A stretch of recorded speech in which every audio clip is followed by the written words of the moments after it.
Godfather's Quest. Reuniting the family. आने को मुरली में बाबा ने कहा है कि बाप हम बच्चों को साथ ले जाने के लिए आया है। Student, Baba has said in many murlis, the father has come to take us children along. तो बाप हमें किस तरह से ले जाते हैं? क्या शिव बाबा की याद में रहने से शरीर अपने आप छूटता है? So, how does the father take us along? Do we leave the body on our own while staying in Shiv Baba's remembrance?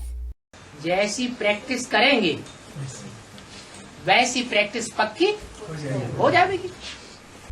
Baba, as is the practice you make, the same kind of practice will become firm. आत्मिक स्थिति में रहने की practice पक्की करेंगे। If you make the practice to stay in the soul conscious stage firm, जैसे बाबा ने मिसाल दिया, मैं भैंस हूँ, मैं भैंस हूँ, मैं भैंस हूँ, मैं भैंस हूँ। just as Baba gave an example, if you think, I am a buffalo, I am a buffalo, अंदर में अगर यही चिंतन चलता रहे कि मैं भैंस हूँ, तो छोटी सी खिड़की से कैसे बाहर निकलेगा? if you keep thinking this itself within, I am a buffalo, how will you get through a small window? तो संकल्प बीज है, So, the thought is the seed. वाचा इतनी पावरफुल नहीं होती, Speech isn't that powerful. कर्मेंद्रियों के कर्म इतने पावरफुल नहीं होते, The actions of the karmendriya aren't that powerful.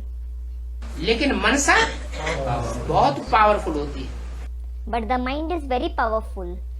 सन्यासी हैं, जन्म जन्मांतर पवित्र रहते हैं कर्मेंद्रियों से, The sannyasis stay pure for many births through the karmendriya.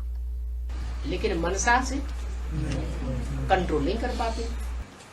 But they aren't able to control themselves through the mind. तो कमजोर आत्मा रहते हैं या पावरफुल बनते हैं? So, do they stay weak souls or do they become powerful? Student, weak souls. मनसा जहाँ की तहाँ विकारों में रमण करती रहती है और कर्मेंद्रियों से कंट्रोल कर लेते हैं। The mind keeps delighting there itself in vices and they just control it through the karmendriya. तो ये राज है।